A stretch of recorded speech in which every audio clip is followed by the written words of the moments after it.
نحمده ونصلي ونسلم على رسوله الكريم أشهد أن لا إله إلا الله وحده لا شريك له وأشهد أن محمدا عبده ورسوله صلی اللہ علیہ وسلم اما بعد۔ محترم سامعین و ناظرین، رسول رحمت صلی اللہ علیہ وآلہ وسلم نے ارشاد فرمایا، سنن ابی داود کی حدیث ہے، فرمایا من احب للہ وابغض للہ واعطى للہ ومنع للہ فقد استکمل الایمان۔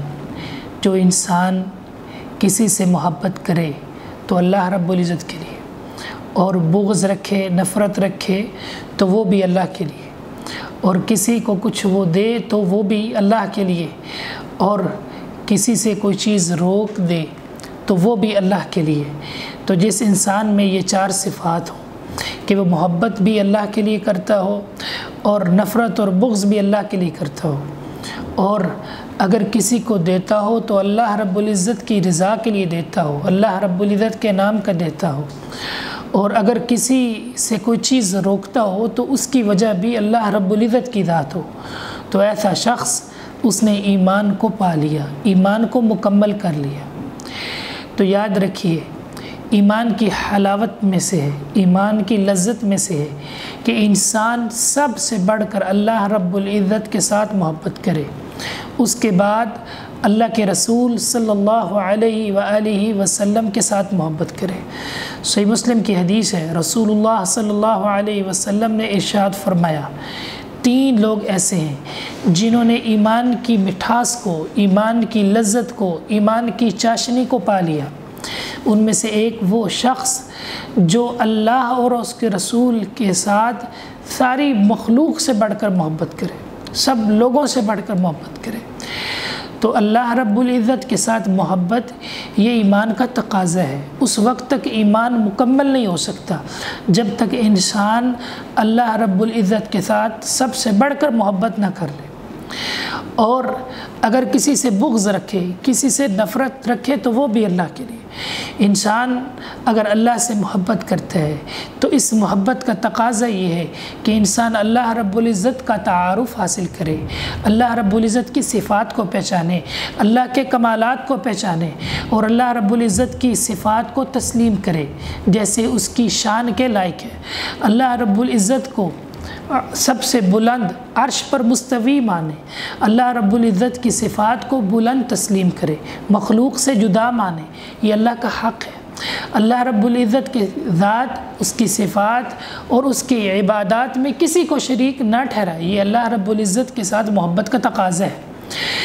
اور جو انسان اللہ رب العزت کی ذات کے ساتھ کسی کو شریک ٹھہراتا ہے تو انسان اس سے، مومن اس سے نفرت کرے، شرک سے نفرت کرے۔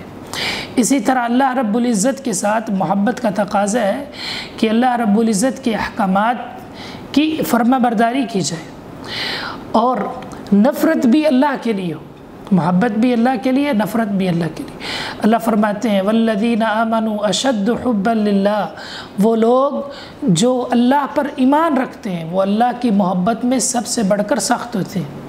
ابراہیم علیہ السلام اللہ کی محبت میں بہت زیادہ سخت تھے۔ سارے لوگ ایک طرف، قبیلہ کنبہ ایک طرف، بادشاہ ایک طرف، اور ابراہیم اکیلا ایک طرف ہے۔ ابراہیم کو کس چیز نے ایک علاقے اور ایک بادشاہ کے سامنے توحید پر قائم کر دیا؟ کیا چیز تھی؟ ایمان۔ ابراہیم علیہ السلام کو اللہ تعالیٰ کے ساتھ محبت تھی، اللہ تعالیٰ کے ساتھ وہ سب سے بڑھ کر محبت کرنے والے تھے، تو اللہ کی توحید میں وہ غیرت مند تھے، اس محبت نے انہیں قائم کیا۔ محمد رسول اللہ صلی اللہ علیہ وسلم اللہ تعالیٰ کے ساتھ سب سے بڑھ کر محبت کرنے والے تھے، اور اللہ کی محبت نے انہیں لوگوں کے سامنے کھڑا کر دیا، اور اللہ رب العزت کے کلمے کو انہوں نے بلند کیا، اللہ رب العزت کی توحید کی دعوت انہوں نے ببانگے دہل دی، اور مشرکین مکہ کے بتوں کا انکار کیا، ان کی تردید کی۔ یہ اللہ کے ساتھ محبت کا تقاضا ہے۔ محبت بھی اللہ کے لیے، نفرت بھی اللہ کے لیے، اور اگر کسی کو دیں تو وہ بھی اللہ کی رضا کے لیے، اور اگر کسی سے کوئی چیز روکی جائے تو وہ بھی اللہ کے لیے۔ اللہ رب العزت سے دعا ہے کہ وہ ہمیں ان 4 صفات کے ساتھ خود کو متصف کرنے کی توفیق عطا فرمائے، آمین یا رب۔